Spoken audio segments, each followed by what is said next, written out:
Franck a perdu la parole après la mort de sa fille Karen, il y a 5 ans.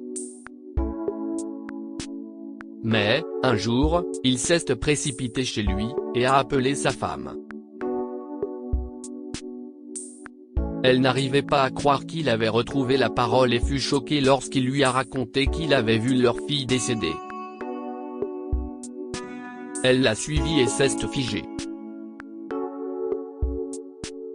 Janice et Frank Collins étaient un couple de la classe moyenne vivant à la périphérie d'une ville riche. Ils étaient heureux avec ce qu'ils avaient et ne regardaient jamais au-delà de leurs moyens. Par ailleurs, ils n'ont jamais souhaité que le meilleur pour leur fille, Karen. Le couple a travaillé dur pour l'élever et, en tant que fille unique, Karen a été très choyée. Janice enseignait dans une école primaire de la ville, tandis que Frank alternait les emplois, pour finalement s'installer comme emballeur dans un entrepôt. Le couple veille à ce que leur fille ait toujours ce qu'elle désire. Karen a toujours été fascinée par les oiseaux dans son enfance, et ses parents ont été ravis lorsqu'elle leur a annoncé qu'elle deviendrait ornithologue. La petite famille menait une vie confortable, mais un incident malheureux a mis fin à leur bonheur. Joyeux anniversaire. Joyeux anniversaire Carrie. Point d'exclamation, scandaient en chœur Janice et Frank le jour du 25e anniversaire de Karen, ce mois-là. Bien qu'ordinaire, les parents voulaient que leur fille soit heureuse et sache que la vie n'est pas toujours une question d'argent. Quelques jours plus tard, Karen avait une nouvelle à annoncer à ses parents. Il s'agissait d'un voyage scolaire dans un état voisin, mais Frank n'aimait pas l'idée de laisser Karen voyager si loin toute seule. Mais papa. Si est une occasion unique dans une vie, argumenta-t-elle. Ce sera bénéfique pour l'article que j'écris le mois prochain. S'il te plaît, laisse-moi partir. Frank a refusé. Cependant, Karen avait déjà décidé de partir et commença à emballer ses affaires contre la volonté de son père. Karen, reviens ici. Tu ne t'en sortiras pas comme ça. Je ne veux pas que tu fasses ce voyage, a crié Frank à Karen alors qu'elle quittait la maison ce soir-là après les avoir salués. Karen ne s'est jamais retournée, et malheureusement, si est la dernière fois que Frank et Janice l'ont vue. Il a fallu à Janice beaucoup de temps et de paroles réconfortantes pour calmer Frank. Au bout d'un moment, il a accepté et a réalisé que Karen méritait la liberté dont elle avait besoin pour profiter de la vie, tout comme les oiseaux qu'elle admirait. Le couple discutait autour de plusieurs tasses de café ce soir-là lorsque le téléphone a sonné. Ils savent que si est Karen et se sourient l'un à l'autre, car elle s'excuse toujours lorsqu'elle fait ce genre de choses. Bonjour, monsieur Frank Collins est-il là? Janice entendit un homme inconnu au bout du fil et donna le téléphone à Frank. Elle resta là, choquée, curieuse de savoir de quoi il s'agissait. Oui, si est Frank qui parle. Répondit Frank. Bonjour M. Collins, si est l'inspecteur Dan Reynolds qui vous parle. Vous m'entendez? J'ai une mauvaise nouvelle à vous annoncer concernant votre fille Karen. Frank et Janice se sont regardés avec confusion. Frank n'avait aucune idée de la raison pour laquelle un policier l'avait appelé, et à ce stade, ses mains commençaient déjà à trembler. Oui, inspecteur. Je vous entends, répondit-il. Le policier expliqua alors à Frank que le bus dans lequel Karen voyageait s'est écrasé en bas d'une falaise. La route devait être glissante, mais l'enquête se poursuit, précisa le policier. Frank a lâché le téléphone et s'est effondré sur le sol, et Janice s'est demandé ce qui se passait. Elle prit le téléphone et entendit l'inspecteur appeler Frank à plusieurs reprises. Elle a parlé au téléphone et on lui a dit que personne n'avait survécu à l'accident. Janice et Frank se sont figés. Le silence s'est installé dans leur maison.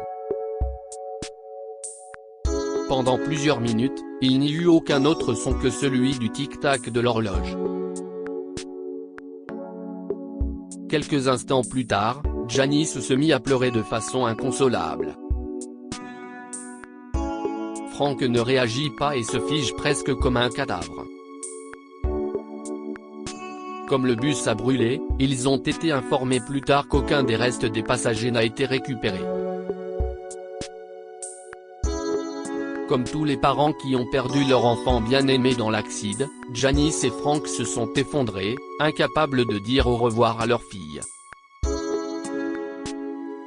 Frank » a crié Janice à son mari après qu'il ait rendu un dernier hommage sur le site de l'accident. Mais Frank n'a jamais répondu. Janice s'inquiétait pour lui et, après l'avoir examiné à l'hôpital, elle découvre qu'il a perdu l'usage de la parole. Si est un choc psychologique et cela arrive aux personnes qui subissent un traumatisme trop important, a expliqué le médecin à Janice. Il pourrait reparler aujourd'hui, demain, ou cela peut prendre des années. Janice et Frank sont effondrés. Ils ont essayé d'être normaux, mais cela a pris du temps. Frank a repris le travail, et comme son emploi ne nécessitait pas de communication, il a été préservé. Mais il ne s'est toujours pas pardonné d'avoir crié sur Karen le soir de l'accident. Il se rendit compte qu'il était trop tard, et cette pensée le harcelait tous les jours. 5 années se sont écoulées. Pour le couple, c'était toujours un supplice de consulter le calendrier lorsque le mois de l'accident de Karen arrivait chaque année. Un jour, Frank rentrait du travail et passa devant un café. Il marchait vite, mais au bout d'un moment, il a ralenti et s'est complètement figé en voyant une fille. « Janice, viens ici. Dépêche-toi. » Si est Karen. Je l'ai vue, cria-t-il après s'être précipité chez lui quelques instants plus tard. Je l'ai vue, Janice. Elle est vivante. Janice ne comprenait pas ce qu'il disait. Puis elle a poussé un cri de joie parce qu'elle venait de réaliser que Frank avait enfin parlé après 5 longues années. Chérie, a-t-elle crié. Frank lui a dit de se dépêcher et est parti en trombe vers le café. Janice était ravie, et bien qu'elle ne comprenait pas de quoi il parlait, elle le suivit. Arrivé au café, le couple s'est figé. Janice a pris Frank dans ses bras parce que le spectacle était indescriptible. Elle réalisa qu'ils ne pouvaient pas être en train d'halluciner ensemble et se précipita vers la fille qui était assise là. « Karen ?» cria le couple en attrapant les bras d'une jeune femme. Ils la prirent dans leurs bras et devinrent émus. La jeune fille sembla confuse. Elle a essayé d'expliquer qu'elle ne les connaissait pas, mais Frank savait qu'elle était Karen. Il lui a demandé qui elle était et la femme effrayée a hésité à leur révéler son identité.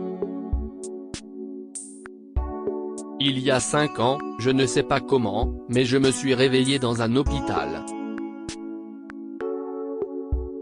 J'ai été dans le coma pendant quelques mois, mais je ne me souvenais de rien, pas même de mon nom, dit-elle. Mais les médecins m'ont dit que des bûcherons m'avaient trouvé blessé à la tête dans la forêt. Ils ont commencé à m'appeler Ashley. Karen leur a ensuite expliqué qu'elle travaillait comme aide-soignante dans un établissement médico-social de la ville voisine et qu'elle s'y était installée pour trouver un meilleur emploi. J'ai emménagé ici l'année dernière par l'intermédiaire d'une amie de travail, a-t-elle révélé. C'était si gentil de sa part de me laisser rester avec elle jusqu'à ce que je trouve un meilleur emploi et un endroit où loger. Janice et Frank se sont regardés avec émotion.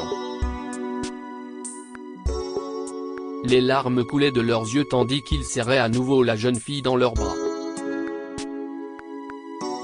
La jeune fille s'est sentie bizarrement attachée à eux et, à son insu, elle s'est mise à pleurer elle aussi. Tu ne t'appelles pas Ashley. Tu es notre fille, Karen, lui dit Frank avant de lui montrer une photo sur son téléphone.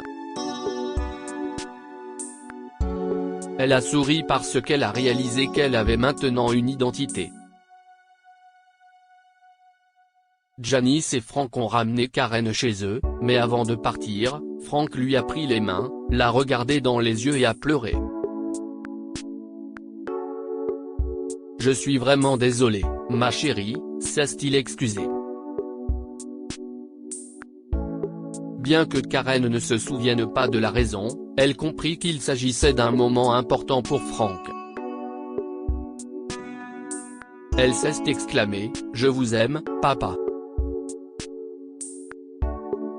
Et maman. Depuis, Janice, Frank et Karen sont inséparables. Frank ne s'est plus jamais disputé avec elle et lui a même offert une paire de jumelles pour observer les oiseaux. Que pouvons-nous apprendre de cette histoire? Ne perdez pas espoir et fiez-vous à votre instinct. Lorsque Frank a vu une fille ressemblant à Karen, il a su qu'il s'agissait de sa fille, même s'il pensait qu'elle était morte depuis 5 ans. Son instinct s'est avéré juste lorsque la fille s'est avérée être Karen qui avait survécu à l'accident de bus et perdu la mémoire. Parfois, le destin a d'autres plans qui peuvent changer votre vie pour de bon. Janice et Frank vivaient avec l'idée que leur fille bien-aimée, Karen, était décédée dans l'accident de bus. Mais lorsqu'ils l'ont vue par hasard 5 ans plus tard, il semble que le destin ait voulu qu'ils revoient leur fille vivante.